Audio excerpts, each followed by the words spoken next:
नमस्ते एवरीवन। आज हम लोग बात करेंगे नवरात्र के चौथे दिन के अभ्यास के बारे में, जिसमें माता दुर्गा, माता कुंडलिनी शक्ति, माता कुष्मांडा के रूप में उन्नति के लिए हमारे हृदय चक्र को शुद्ध करती हैं, हमारे हृदय चक्र के विकारों को दूर करती हैं। माता कुष्मांडा जो है हमारे शरीर को सुदृढ़ करती है, हमारे शरीर को निरोग करती है, हमारे शरीर के भीतर स्थित प्राणवायु को शुद्ध करती है। माता कुष्मांडा हमारे शरीर के अंदर छिपे हुए नकारात्मक भावनाओं का परिवर्तन करती है। जब हम माता कुष्मांडा की पूजा करते हैं तो हमारे अंदर का जो भी नकारात्मक भाव है, जिसको हम लोग नेगेटिव इमोशन भी बोलते हैं, वो ट्रांसम्यूट हो जाता है, यानी कि परिवर्तित हो जाता है उच्च कोटि के भाव में, यानी हायर इमोशंस में। बहुत तरह के नकारात्मक भाव होते हैं, अगर आप उनको समझेंगे तो उसमें से कुछ बहुत कॉमन है जिसको आप में से कई लोगों ने एक्सपीरियंस भी किया होगा और आए दिन करते भी रहते हैं। कौन कौन सी भावनाएं? जैसे बहुत ज्यादा क्रोध, घृणा, निराशा, जीवन के प्रति संशय होना, संदेह होना, अविश्वास की भावना, अशांति की भावना, अंधकार की भावना। अब ये क्या होता है कि आपको कहीं मार्ग नहीं दिखता, आपको कुछ समझ में नहीं आता है, तो आपको ऐसा महसूस होता है कि आप उस अंधकार में दब गए हो, आपको उससे, उस परिस्थिति से निकलने का रास्ता नहीं दिख रहा है। और क्या? निराशा की भावना। जब ये परिवर्तित होती है तो किस रूप में परिवर्तित होती है?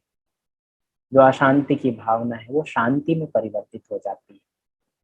जो क्रोध की भावना है, गुस्से की जो भावना है, वो परिवर्तित होकर के प्रेम में बदल जाती है। जो घृणा की भावना है वो क्षमा में बदल जाती है। जो अविश्वास की भावना है वो विश्वास में बदल जाती है। जो निराशा की भावना है वो आशा में बदल जाती है। जो अंधकार की अनुभूति है वो प्रकाश की अनुभूति में बदल जाती है। मतलब कि आपको जीवन में मार्ग दिखने लगते हैं। जब आपके अंदर आशा की किरण जगती है, आपके अंदर आशा का प्रकाश जागता है, तो आपको अपना पथ दिखने लगता है। जब निराशा की भावना उल्लास में, हर्ष में बदल जाती है, तो आपका जीवन खुशी से भर जाता है। आप छोटे छोटे क्षणों में अपने जीवन में खुशियां और तृप्ति महसूस करने लगते हो। ये जब आपका हृदय चक्र शुद्ध हो जाता है, आपको तभी ये अनुभूति होती है। जब हृदय चक्र शुद्ध हो जाता है तो आपको ईश्वर का प्रभाव और ईश्वर की ऊर्जा का अनुभव अपने अंदर महसूस होता है। बहुत लोगों से सुनते आए हैं, बहुत सारे वेदों में, पुराणों में, बहुत सारे आप टीवी सीरियल्स देखते हो तो आप सुनते हो कि ईश्वर कण कण में है। तो वो अनुभव तब होता है जब आपके अंदर से सारे जो निम्न कोटि के जो भाव हैं, यानी लोअर इमोशंस हैं, वो ट्रांसम्यूट होकर के, परिवर्तित होकर के उच्च कोटि के भाव में, हायर इमोशंस में चले जाते हैं। तो जब तक ये ट्रांसम्यूटेशन नहीं होगा, आप उच्च कोटि के भाव में नहीं जाएंगे, उस वाइब्रेशन में, उस तरंग में नहीं जाएंगे, आप ईश्वर के भाव को, ईश्वर के जो, ईश्वर का जो प्रभाव है, ईश्वर की जो उपस्थिति है अपने जीवन में, उसको महसूस करना, उसका अनुभव करना बहुत कठिन हो जाता है। तो उसको अनुभव करने के लिए आपके अंदर वो उच्च कोटि के भाव बहुत जरूरी है। आपका जो हृदय चक्र है वो आपके व्यक्तिगत प्रेम का केंद्र है। हृदय चक्र को हम लोग हार्ट चक्र भी बोलते हैं, हृदय चक्र को हम लोग अनाहत चक्र भी बोलते हैं। तो ये आपके व्यक्तिगत प्रेम का भी केंद्र है। अब व्यक्तिगत प्रेम क्या होता है? आपका प्रेम आपके प्रति, आपका प्रेम आपके परिजनों के प्रति, आपके अपनों के प्रति, आपके मित्रों के प्रति, अपने काम के प्रति। तो ये जो प्रेम भाव आता है ये आपके हृदय चक्र से आता है, उन लोगों से जो आपके आसपास हैं, आपके जीवन से जुड़े हुए हैं। तो जब आपके अंदर ये प्रेम भाव सशक्त हो जाता है, तभी आप ईश्वर का प्रेम अपने अंदर, अपने आत्मा में, अपने शरीर में, अपने जीवन में अनुभव कर पाते हैं। तो जब हम देवी कुष्मांडा की पूजा करते हैं तो ये कुंडलिनी शक्ति देवी कुष्मांडा के रूप में हमारे सारे भावों को शुद्ध कर देती है।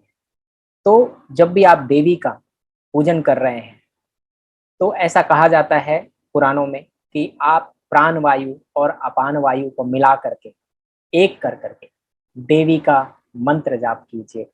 अपने हृदय चक्र में देवी की कल्पना कर करके उनका पूजन करिए और इससे देवी तुरंत प्रसन्न होंगी। आपके शरीर, आपका सारा जीवन सुखमय हो जाएगा। अब हम लोग बात करते हैं देवी महात्म्य में चंड और मुंड नामक दो असुरों के वध के बारे में।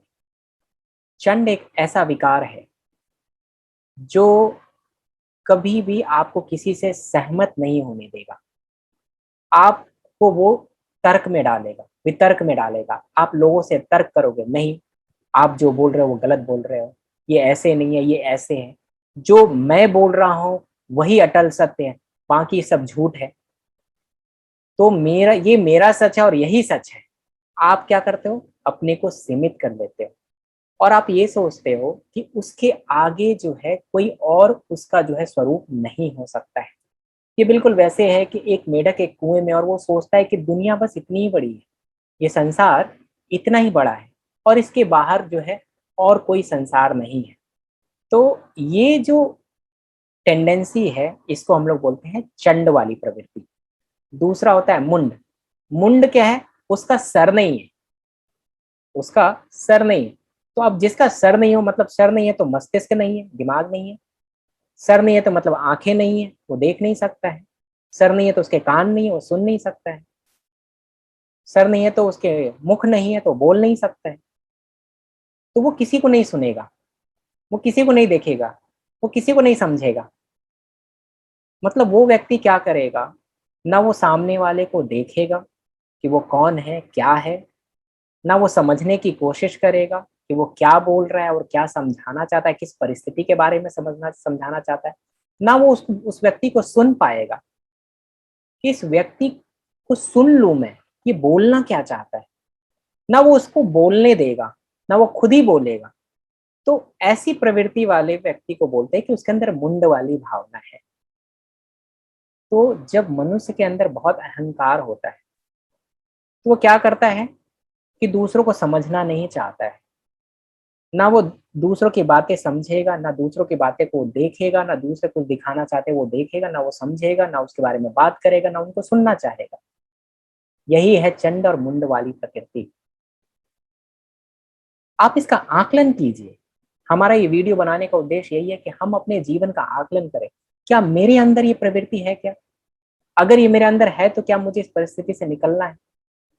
जब तक हम नकारते रहते हैं कि हमारे अंदर नहीं नहीं, हम मेरे अंदर तो ऐसे कोई विकार नहीं, मुझे गुस्सा नहीं आता है, मुझे किसी से घृणा नहीं है, मैं मेरे अंदर अशांति नहीं है, मैं तो बहुत शांत रहता हूँ। तो जब तक आप और हम नकारते रहेंगे अपनी वास्तविक परिस्थिति को, अपनी वास्तविक विकारों को, तब तक हम उससे ऊपर नहीं उठ सकते। तो द मोमेंट यू रियलाइज कि you have a weakness, you will find a way to overcome those weaknesses. Simple. So आपको वही करना है,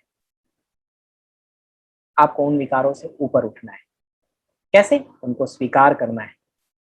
स्वीकार से करने से आपको शक्ति मिलेगी उनके ऊपर विजय पाने की। तो हम लोग इसके बारे में क्यों बात कर रहे हैं? अगर आप यौगिक रूप में देखें तो आप अपने शत्रु को पहचान रहे हैं कि ये मेरे शत्रु हैं, ये मधु और कैटव, महिषासुर, क्या धूम्रलोचन, चंडरमुंड। तो ये क्या है? हम लोग पहले अपने शत्रु को पहचानेंगे जो हमारे अंदर है।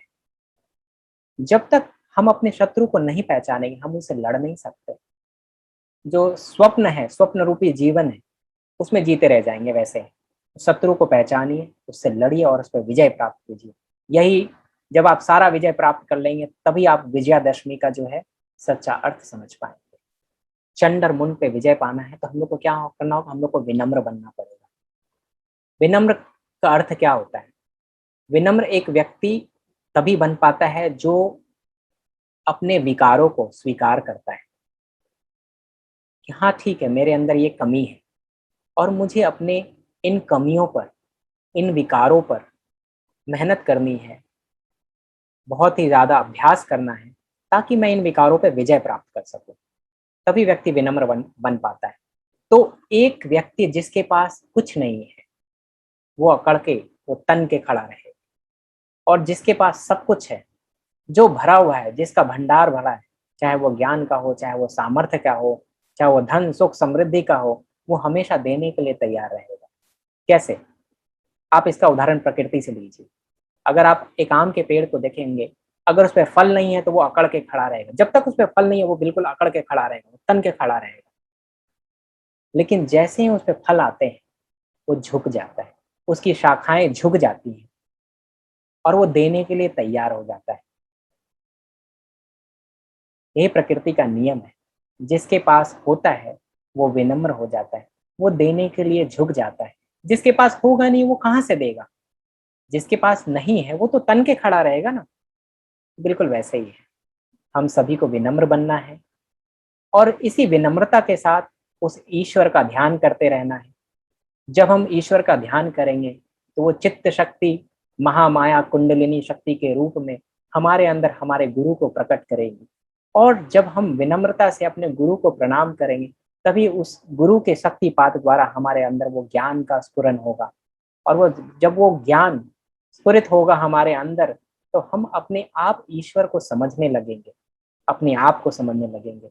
मनुष्य जब अपने आप को समझने लगता है, तब वो ईश्वर की सृष्टि को भी थोड़ा बहुत समझने लगता है। आप अपने आप को जानो, आप ईश्वर को जान जाओगे। बहुत जगह आपने पढ़ा होगा ये बात। तो यही सच है, आप अपने आप को जानने की कोशिश करो, आप ईश्वर को जानने लगोगे। आप अपने आप को प्रेम करने लगो, आप सबसे प्रेम करने लगोगे। सबसे बड़ी कठिनाई की चीज़ क्या होती है? हम लोग अपने आप से प्रेम नहीं करते। जब हम लोग अपने आप से प्रेम करेंगे, अपने आप सारे संसार से प्रेम हो जाएगा, उस ईश्वर से भी प्रेम हो जाएगा। आपको अपने आप को वैसे ही प्रेम करना है, जैसे ईश्वर आपको प्रेम करते हैं। जब आप अपने आप, अपने गुण और अपने विकारों को स्वीकार करने लगोगे, तब आप अपने आस-पास के लोगों के गुण और विकार, उनको स्वीकार करने लगोगे। उनको वैसे ही स्वीकार करोगे जैसे वे हैं। तब क्या होगा? तब आपके अंदर से अपने प्रियजनों के लिए सच्चा प्रेम आएगा, जैसा ईश्वर अपने बच्चों को करते हैं। जब आप ईश्वर के समान दूसरों को प्रेम करने लगेंगे, आपके अंदर अपने आप वो ईश्वर तत्व जाग जाएगा। तब आप अपने जीवन में ईश्वर के होने का अनुभव कर पाओगे।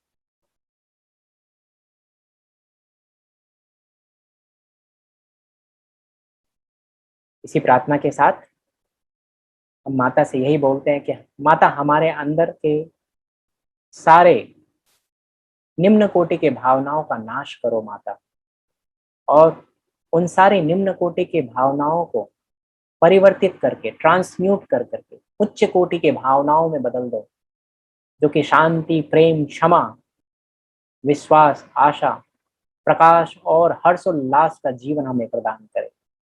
हमारे अंदर ईश्वर के होने का अनुभव प्रदान करे। हम लोग उम्मीद करते हैं कि आपको ये वीडियो बहुत अच्छा लगा होगा। इस वीडियो को लाइक कीजिए, दूसरों से शेयर कीजिए। सो हम लोग फिर कल मिलेंगे, तब तक के लिए आप सबको नमस्ते।